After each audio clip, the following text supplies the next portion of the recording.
أعوذ بالله من الشيطان الرجيم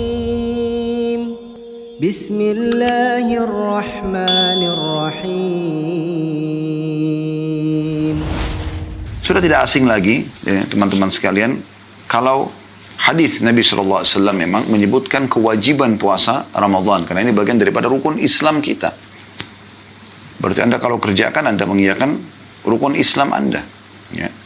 Karena kata Nabi SAW dalam hadis Bukhari Muslim, Bunyal Islamu ala khamsin, Islam berdiri di atas 5 pondasi, syahadatu an la ilaha illallah, syahadati an la ilaha illallah wa anna Muhammad Rasulullah.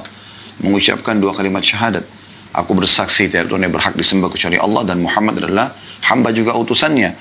Wa iqamis salah, dan mendirikan salat, wa ita'iz zakah, menunaikan zakat, wa saumi Ramadan, dan berpuasa Ramadan, wa hajjil bait, dan haji ke rumah Allah. Jadi kita tahu ini bagian daripada rukun Islam kita. Nah, makanya semua muslim yang sudah balik dimanapun mereka berada, standarisasi Ramadan semuanya puasa. Ya. Semuanya melakukan ya, kegiatan-kegiatan ibadah yang diperintahkan. Ya. Baik siang harinya puasa, diikuti dengan menjauhi larangan-larangannya, juga di malam hari mereka sibuk dengan sholat malam atau sholat tarawih. Juga hadis Nabi SAW, ini perlu kita niatkan ini ya, kalau mengerjakan puasa Ramadan, ya, menyambutnya dengan gembira, ini karena memang perintah Allah dan juga berharap balasannya. Salah satu balasannya adalah masuk ke dalam surga. Disebutkan dalam sebuah hadis ya, yang disebutkan oleh Al-Mundhiri dalam Targhib Tarhibnya, disebutkan oleh Al-Albani dalam silsilah hadis sahihah di nomor 867, yang dimana Nabi SAW bersabda, ittaqu rabbakum wa sallu khamsakum wa sumu syahrakum wa addu zakata amwalikum wa ati'u dha amrikum tadkhulu jannata rabbikum.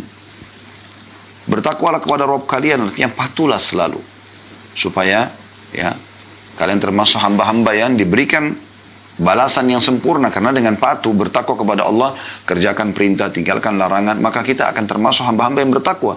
Dan kita sudah tahu dalam ya, surah At-Talaq, surah nomor 65, 4 ayat berturut-turut Allah sebutkan tentang keutamaan bertakwa. Di ayat 2-nya, di akhir surah, di akhir ayat 2 surah At-Talaq, Allah mengatakan, a'udzubillahi minasyaitonirrajim, wa man yattaqillaha yaj'al lahu makhraja.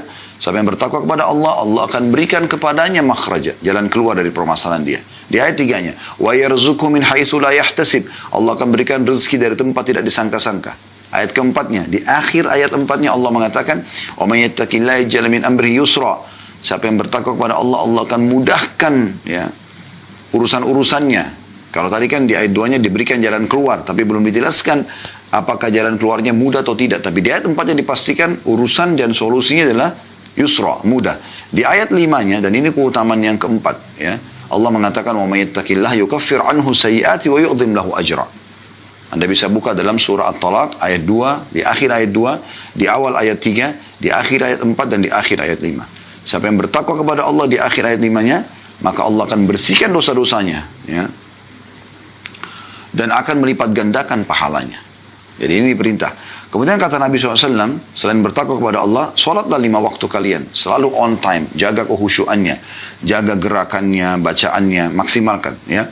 Kemudian yang ketiga, berpuasalah di bulan Ramadan. Nah ini saksi bahasan kita. Puasalah, sambut dengan gembira, meriah. Ya.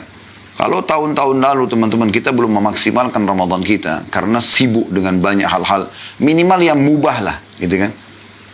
Maka sekarang kita isi semuanya dengan yang sunnah supaya berpahala, berbobot gitu. Bahkan ada banyak hal-hal yang mubah bisa kita ubah menjadi sunnah. Seperti contoh misalnya tidur mubah. Tapi kalau Anda niat untuk memberikan hak tubuh Anda, maka dia menjadi ya, sunnah. Anda mandi, mubah.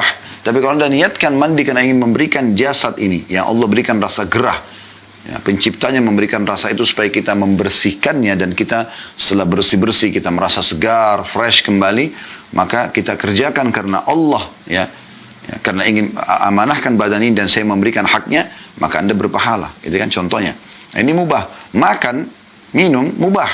Tapi kalau Anda niat makan dan minum untuk memberikan hak jasad di saat Anda haus, oh tubuh saya lagi Allah berikan peringatan untuk berikan minum. Lagi lapar, oh tubuh saya lagi Allah berikan sinyal untuk makan misalnya. Nah ini adalah pemberian hak, ya.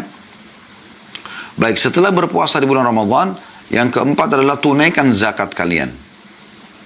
Keluarkan zakat. Nah, bagi teman-teman yang belum niat mengeluarkan zakat, maka niatkan Ramadan tahun lalu awal haul saya hitungan zakat, berarti Ramadan ini kita sudah tutup buku. Semua yang Anda tabung dan Anda investasikan, Anda hitung, kalau mencapai nilai seluruhnya 85 gram emas minimal, maka dikeluarkan 2,5%.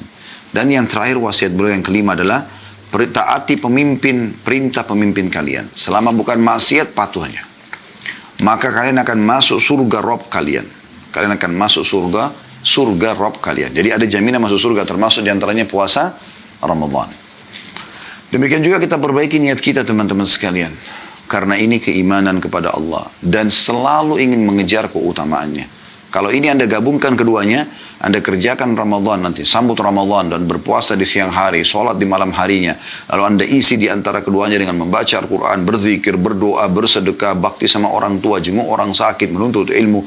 Semua kebagian-bagian Anda kerjakan karena keimanan dan mengharapkan pahalanya. Perhatikan keutamaannya. Hadis yang masyhur dalam hadis, ya, yang disebutkan dalam kitab Sahihul Jami' di 6326. Kata Nabi SAW, "Man shama Ramadhana imanan wa ihtisaban, ghufira lahu ma taqaddama min dhanbi." Siapa yang berpuasa Ramadan diikuti dengan, ya, keimanan, yakin perintah Allah dan ihtisab, mengharapkan pahalanya, maka dibersihkan dosa-dosanya yang lalu. Ya. Mendengar ini saja sudah cukup teman-teman sekalian, ya, agar kita memaksimalkan Ramadan kita. Ternyata dibersihkan semua dosa hanya dengan sebulan puasa. Artinya dosa-dosa yang lalu bukan cuma 1 hari, 2 hari, sebulan, setahun. Semua dosa yang lalu dibersihkan. Selama Anda melakukan syaratnya Ramadan karena keimanan dan mengharapkan pahalanya. Juga selain kita berharap diampuni dosa, bisa juga kita berharap agar minta kepada Allah agar diselamatkan dari api neraka. Ini kita kejar semua keutamannya. Tak ada jaminan masuk surga. Diampuni dosa-dosa. Ya. Kemudian di sini yang kita akan sebutkan sekarang dalilnya tentang selamat dari api neraka. Masuk surga, diampuni dosa, sekarang masuk selamat dari api neraka. Semuanya disebutkan dalam hadis, ya. Dalam Ibnu Majah disebutkan, ya, Sunan Ibnu Majah, dan disebutkan oleh Albani dalam Sahih Ibnu Majah, ya. Kata Nabi SAW, "Inna lillahi inda kulli fitrin utaqa, wa dzalika fi kulli lailah." Sesungguhnya pada setiap waktu berbuka, setiap kali orang buka puasa, Allah memiliki orang-orang yang akan dibebaskan dari api neraka, yaitu setiap malam. Ini hadis sahih. Jadi Anda bisa bebas dari api neraka, artinya Anda menghapus nama Anda dari api neraka setiap Anda buka puasa. Hanya dengan berpuasa karena keimanan dan mengharapkan pahalanya, gitu kan?